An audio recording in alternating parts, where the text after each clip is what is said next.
CollectAWrestlePalooza. CollectAWrestlePalooza. Hello wrestling fans and collectors, this is Tom from CollectAWrestlePalooza. I'm doing a flip through today of an exciting set, the Amigo Spiele Catcher Quartett set number 7, with the wild Hawaiian himself, Kona Crush, on the front. You've probably got a ton of questions about these unique wrestling cards from Germany. I do too. How many sets are there? Is this part of a game? Why do some of the cards have different designs on the back? So, I did some research. I'm going to tell you everything I know. We're going to flip through this set, and we're going to have some fun. That's what collecting's all about, right? First, I'm going to tell you about Amigo Spiele. They're a German board game and card game company. Amigo means friend in Spanish, and Spiel means game in German. So Amigo Spiele roughly translates to a game with friends. Each WWF box contains 32 game cards, which is enough to play 2 different games. The box also should contain 2 instruction cards and 3 promotional cards, so I'm going to see if they came with the sets that I purchased. Quartets is like goldfish. There are 8 families of 4 cards per box. So, in other words, A1, A2, A3, A4, B1, B2, B3, B4, etc. And the object of the game Quartet is to collect all of the A's, all of the B's, just like Go Fish. The variation game is called Catcher Quartet, which is similar to the game of War.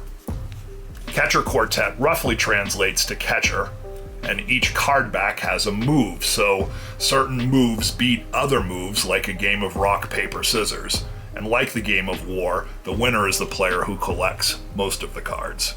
But without further ado, I'm going to open this up so we can get a look at what the cards themselves look like. That's why we're here, right? So first, let's look at the box. Kona Crush, all its glory. Just a good-looking box from 1992, 1993, which is when these came out. There's going to be 8 different sets of this. I own 3 of them, 3, 6, and 7. From what I've been told, 6 and 7 are rarer than 3. And 3 is actually a first edition. They re-released sets 1 through 4, and you can tell because the facsimile autograph on the front is part of the first edition. And you'd think that that's good, but I think that the re-releases are actually more rare. And the reason I think that is the card backs of the re-released sets show the wrestling moves themselves, as opposed to the WWF logo pattern. And the reason that I think that edition is rarer is because you pay a premium for them. You can see the difference here. I only own loose cards from the re-releases, which have the wrestling moves, and I paid a tremendous premium for them. So I think that if your card backs have this, it's not going to be a re-release, and it's going to be more of a common card. So let's take a look at the Kona Crush set. Like I said, we're going to just open this box today. If this is a popular video, I can open the other boxes in another video, but I just want to do these today so we can really look at the cards and enjoy them. But actually, let's look at the back of this first. So, like I said, there's set 1 through 4 and then 4 through 8. So the back of this one shows sets 5, 6, 7, and 8, which is Bret Hart, Undertaker, Crush, and Hogan. 3 would be from one of the first 4, which came out on its own and separately. It does say here all the writing in German, so I'm not going to try to read it, but we do have the trademark of Titan Sports, Hulk Hogan, all of that listed as well. The address of Amigo Spiele, we've got the copyright, this would be 1993, all rights reserved. I'm also going to rate the wrestlers because this is the period of wrestling that I really like, because all of the wrestlers were like superheroes and the WWF was trying to market to kids and create these larger than life characters. Famously, Isaac Yankem, Doink the Clown, Repo Man.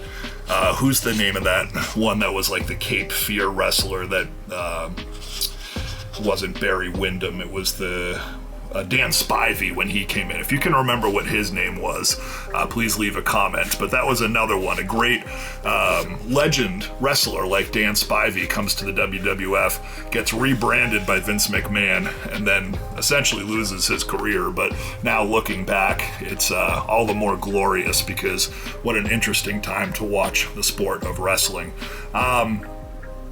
You can see here that this does have the promotional card and the rules card and the 2 promotional cards. This is going to be a complete set.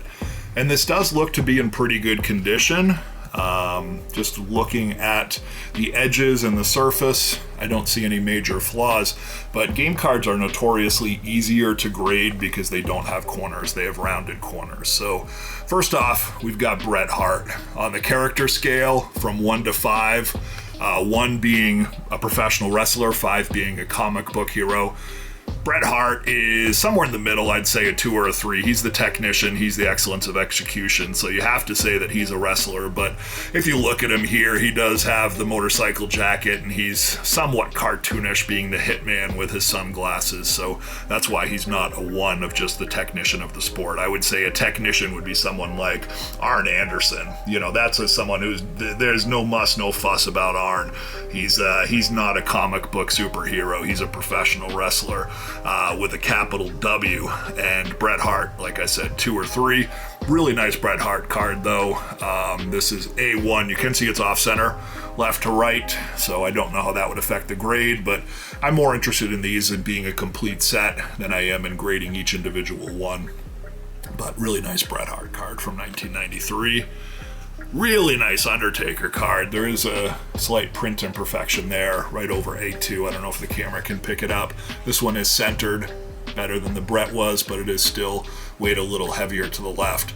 But 1 to 5, Undertaker. This guy was a comic book. Who are we kidding? This guy's 4. I'd say 4 on the comic book scale, meaning that The Undertaker could definitely have his own comic book and you wouldn't even think of Mean Mark Callis or Mark Calloway at all. You would just be thinking of the superhero, the transcendent, larger-than-life Undertaker from Death Valley. Beautiful Undertaker card. And you know, during this time of the WWF, it was a transitional period in the 90s when they were moving away from the golden age of Hulk Hogan and Macho Man and King Harley Race and moving more towards the Attitude Era. So this is somewhat of a lost era of the sport, more experimentation. You can see the Monday Night Raw banner in the background, all of that stuff. But man, it was a who's who. If you think about who was actually on the roster at this point, The Undertaker wasn't even a main eventer yet, necessarily. He was wrestling Kamala and people like that on undercards, and Hogan was still main eventing against Sergeant Slaughter and the Iron Sheik. And then you also had Bret Hart and all these other people that were up and coming at the time that would define the next generation.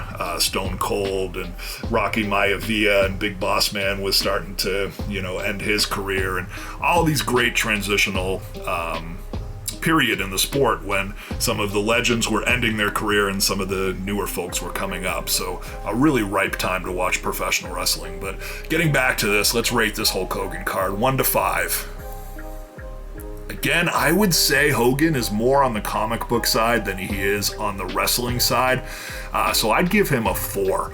I was going to say 3, but let's get real here. As he moved more towards Hulkamania, he moved away from being Terry, what's his last name, Bollea or whatever his name is, the Golden Hogan, the whatever he was called back in the AWA, and he was more moving towards being Hulk Hogan, which was a comic book hero. But I don't want to say he's a 5 because I'm going to reserve the 5s for wrestlers like Doink the Clown and Repo Man. But really cool Hulk Hogan shot. You can see he's probably off steroids here. He's a little leaner, and he is using the shirt and the long pants to cover his physique a little bit, which has dwindled in size. It's A3. A4, Kona Crush, the Wild Hawaiian. Definitely a 4 on the comic book scale again. There's going to be lots of 4s and 5s because, like I said, that's the era of professional wrestling we're in here. This is the same wrestler who was part of Demolition. He was also the same wrestler who was Evil Crush. But this is his babyface run as Kona Crush. And he's the cover boy. He's the guy on the front of the set. Can you believe it? B1, Mr. Perfect. This is a 2. Mr. Perfect, I don't care. I don't care if Mr. Perfect is a comic book hero and they're trying to get him away from Curt Hennig. Curt Hennig is a master technician. He will always be of the old school professional wrestling. He is one of the excellence of execution, similar to Bret Hart. Bret Hart looked up to Curt Hennig. Really, really amazing Hall of Fame career, the late great Mr. Perfect, Curt Hennig. B1. And I can see as I'm going through this, some of these cards do have some wear. I did buy the set that's open. You can't really buy sealed sets of these, I don't think, or I've never actually seen one for sale, but there's some creasing in the corners here, so I'm sure the seller was aware that these are not necessarily the most gradable, but maybe I'll go through them and try to pick out a few of them here and there that might be gradable, but I think this is more just for, like I said, the complete set and the nostalgia. And also, it is a rare set in and of itself. The buying a complete set with the promo cards and the rules of the later series, in particular of the quartets, you don't see them come up that often. So I still feel good about this as an investment as well as a collectible. We got Bam Bam. Bam Bam Bigelow. Bam Bam is a 4. He's a comic book hero. He is larger than life. He is coming at ya. Look at those. Look at that snarl. Look at those tattoos on his head. I love Bam Bam Bigelow. You know what the best Bam Bam Bigelow move is? People are going to say the diving headbutt. Wrong. It's the cartwheel.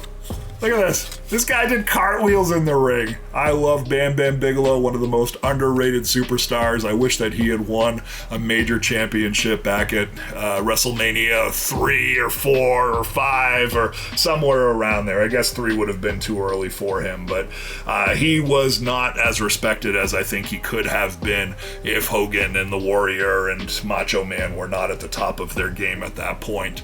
I love Bam Bam. B3, another wrestler I love, Kamala, and another 4 on the comic book scale. Kamala was a comic book hero. He was a superstar. He was larger than life. He would beat his tummy, and his best move, he would get to the top rope and he'd dive and do a splash. If you go on YouTube, you can find early Kamala matches that show him performing the splash. And looking at this one in the light, it actually doesn't seem... Oh no, it does. Right under my thumb here. A big crease right there. I don't know if the camera can pick it up, but that's what this set is like. There's a lot of creases here. And also, like I said, we've got the logo back, so this is not going to get broken up. This is a complete set. B4, Money Incorporated, Ted DiBiase and Erwin R. Shyster, another 4.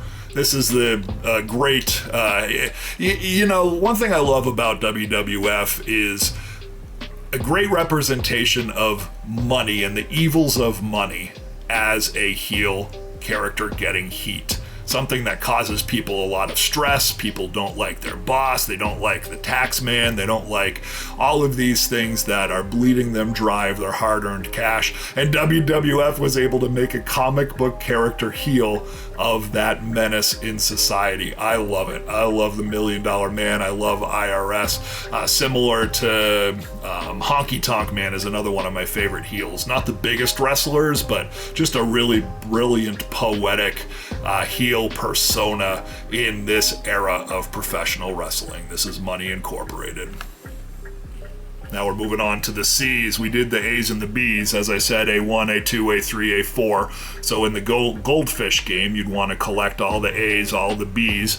And then if you're playing the War game, each of the cards has a different move on the back. So if you have a pin, then you need to have a press to beat the pin. The pin beats body slam and drop kick. And they have a hierarchy like rock, paper, scissors, so that the winner of that war of the two cards will take both cards, and then the final winner is the one who has the most cards at the end. We've got our first 5 on the comic book scale. Doink the Clown. This is one of my favorites. Again, one thing I love about Doink is there's evil Doink and there's good Doink, and I loved evil Doink. I thought when Doink was a babyface, that was a little too straightforward. I thought when it was evil Doink, there was an extra layer to that character, just in the child hero clown being evil.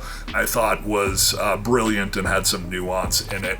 And I also love the way that character was portrayed and played in the matches and with the audience. So Doink the Clown, C1. C2, we've got the Macho Man Randy Savage. Oh yeah, we've got the Macho Man coming at you.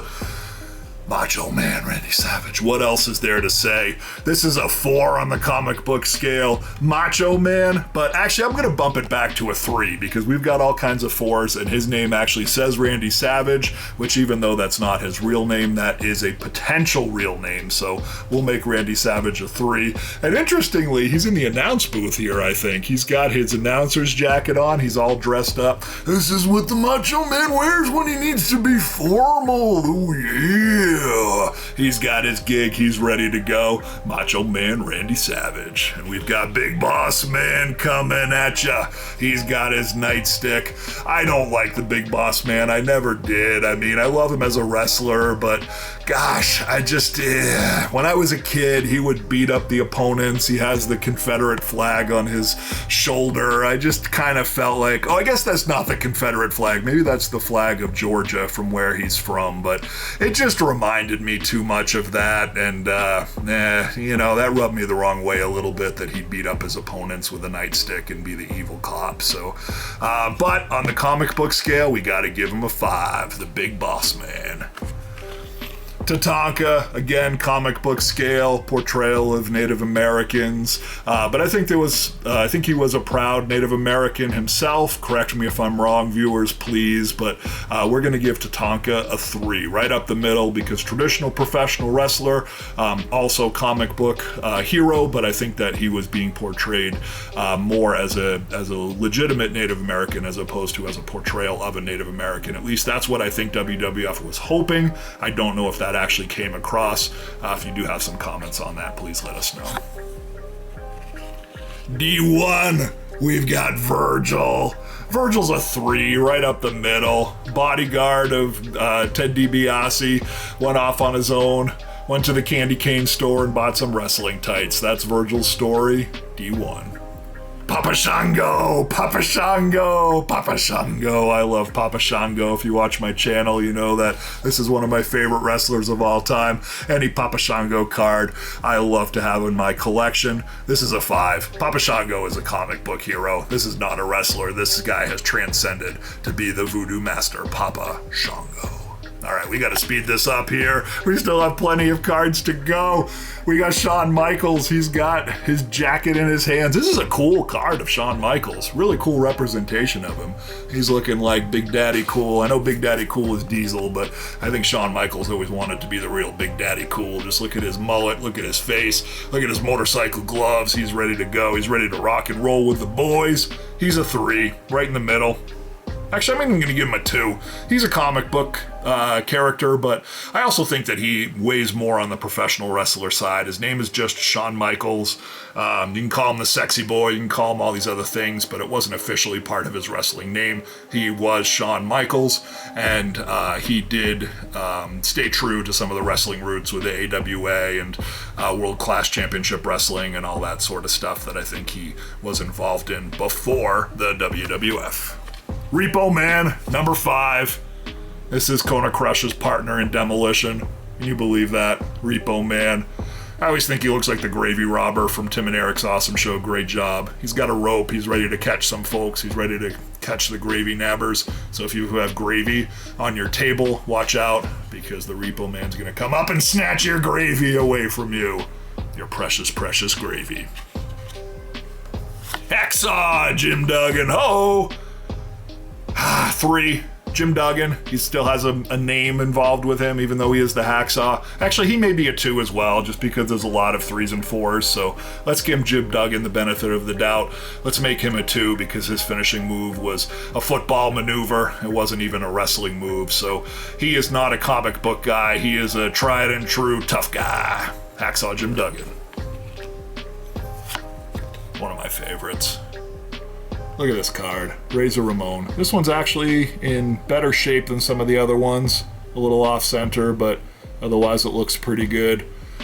Have to calm down when looking at Scott Hall, Razor Ramon, just because so many emotions with this character. Growing up, idolizing Razor Ramon, and then seeing that he actually struggled with a lot of things in his life, and we all struggle with a lot of things in our lives, so I think people connect to that, connect to the struggles, but also connect to the perseverance and the machismo and just believing in yourself and being a tough guy in life, but not a tough guy in the bad way, being a tough guy in terms of facing your problems and being a man and owning up to them, saying when you did wrong, and still being a bad guy. Razor Ramon.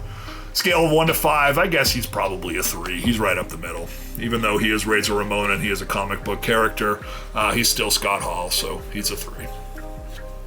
Bushwhackers. One of my least favorite tag teams, I'm sorry. It was just for the kids. This is the Sheep Herders. They're hardcore. They came to WWF. They started to lick each other's heads. They're a 5. Nasty Boys. Brian Knobs. Look at them. There's another 4. They used to rub their opponent's face in their armpits. You can't get more comic book than that. He's doing the sway. Oh, nasty, nasty, nasty boys. Giant Gonzalez. This is a 5. Come on. Look at that. Can you get more comic booky than putting on a bodysuit that has muscles on it? We have the head shrinkers of the Samoan heritage. Turned them into a comic book. There's a 4. They're the head shrinkers. They're not the Samoans. They're going to shrink your head. The Beverly Brothers. Gotta make them a 3. I mean, I want to say less than that because they are still wrestlers. They are portraying wrestlers. They have superstars on their tights. The superstars are shooting stars. That does feel like a wrestler, but they're called the Beverly Brothers, and they did sort of transcend wrestling, so they're comic book guys. Damian Demento. Damian Demento. Damian Demento is so demented he doesn't even get on the 1 to 5 scale. We've got a 1. Bob Backlund, just like Arn Anderson. We got a 1. This is a wrestler. This is not a comic book hero. This is Bob freaking Backlund. He's gonna give you a cross-faced chicken wing, the most fundamental wrestling maneuver there is. He's gonna put you to sleep with his cross-faced chicken wing. Bob freaking Backlund. Brutus Beefcake. Brutus Beefcake. What can I say? That's the Barber. If it was earlier in Brutus's career, he'd get a 4, but here he's getting a 5. That is a comic book hero. That is not a professional wrestler. That is Brutus freaking Barber Beefcake. Lex Luger, it does not say the narcissist. If it said the narcissist, he might get a 5. Because it says Lex Luger, he's actually going to get a 2. Because even though he is the narcissist here, he's looking at himself in the mirror and admiring his muscles, he's still Lex Luger, which, despite being very similar to Lex Luthor, who is the comic book villain, Lex Luger is a professional wrestler, so that's a 2. And we got a 1, Steiner Brothers. Actually, they're 2. I was going to say 1 because, you know, the fundamental suplexes that they did and the fact that Rick Steiner is wearing cauliflower guards would make them a 1, but because they're called the Steiner Brothers and it does seem somewhat comic booky, they're going to go up to 2. Yokozuna, I'm sad. This is one of the best cards in the set, and look, it's got a big crease in the middle. Of course, they're not going to sell a set with a great Yokozuna. If there was a great Yokozuna, they're going to pull it before they sell the set, but Yokozuna rookie, I think. 1992, 1993. Still a beautiful Yokozuna card. I'm going to call him a 3 right up the middle because he is very comic booky, but Yokozuna's a real thing, and this guy was legit. He was a legitimate sumo. And I don't mean that he competed as a sumo, but I mean he could have competed as a sumo. He was a legitimate superstar. El Matador, that's a 5, unfortunately. Tito Santana would have been a 1 or a 2, but he became a comic book hero by this time. Paul Bearer's a 5, of course. Undertaker's a 5, his manager Paul Bearer's a 5. And the Smoking Guns. Pew, pew, pew, pew, pew, pew, pew, pew. The Smoking Guns. Coming to a theater near you, Billy and Bart freaking Gunn. 3. That does it. 25 minutes of Amigo Spiele wrestling cards. I hope you learned something. I hope you had some fun. We're going to put them back in the box. We're going to pull them out again at some point and enjoy them. Maybe I'll do sets 3 and 6 and do another flip through. If you enjoyed this one and would like me to do a flip through of set 3 or set 6, please leave a comment and let me know, and I will do so. Have a great week. Thank you for watching the channel. Really appreciate the support. We'll see you again soon. CollectAWrestlePalooza. CollectAWrestlePalooza.